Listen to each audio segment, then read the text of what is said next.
We're going to begin tonight with breaking news. Dramatic recordings of President Trump in February privately acknowledging he knew the coronavirus could be transmitted through the air and was 5 times more deadly than the flu, even as he was publicly saying it wasn't.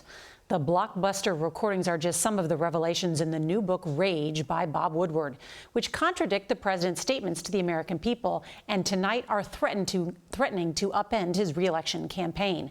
Now, Woodward, the legendary journalist who broke the Watergate story, says President Trump cooperated with his reporting during 18 on-the-record interviews between December and July.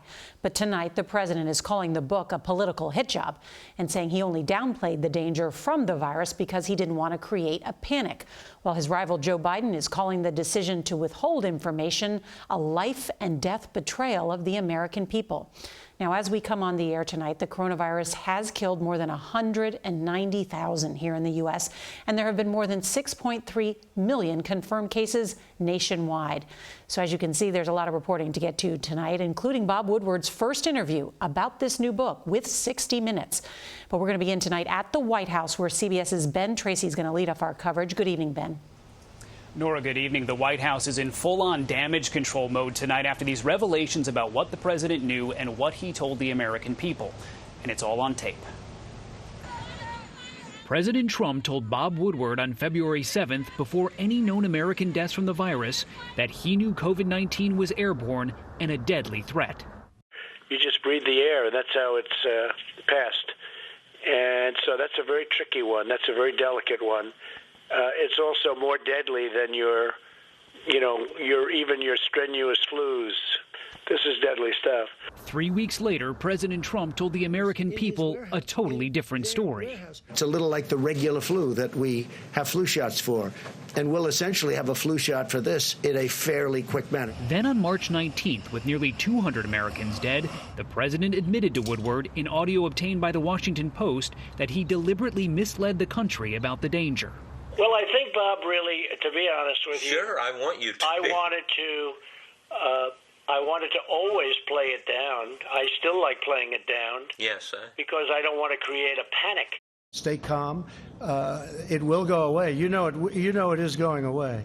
The president knew in early February the virus was highly contagious. But on March 31st, with more than 5,000 Americans dead, he defended himself this way. I think the one thing nobody really knew about this virus was how contagious it was.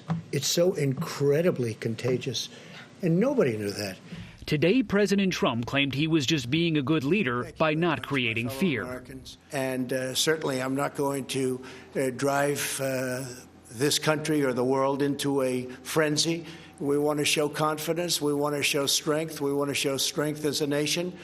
And that's what I've done, and we've done very well. The bombshell book titled Rage, published by Simon Schuster, a division of ViacomCBS, is based in part on 18 on-the-record interviews the legendary journalist conducted with the president between December and July, apparently recorded with his knowledge. Woodward also writes that Dr. Anthony Fauci, the nation's top infectious disease expert, called President Trump's leadership rudderless, said his attention span is like a minus number, and his sole purpose is to get reelected. Today, Fauci said he doesn't remember saying any of that. You should ask others. I don't recall that at all. And Ben joins us now from the White House. And what are we learning about what the president said about some of the generals in his administration? Well, Nora, the book says that the president called top U.S. military leaders weak and said they were too concerned about our relationship with our allies. And during the time when President Trump was threatening to attack North Korea, the book says that General James Mattis, his first Secretary of Defense, went to the National Cathedral several times to pray for the nation under President Trump's command. The book also reveals that later on, after those 2 summits that President Trump and Kim Jong-un had, and they started exchanging letters, that President Trump was flattered that Kim Jong-un referred to him as Your Excellency. Nora? So many details in that book. Ben Tracy, thank you.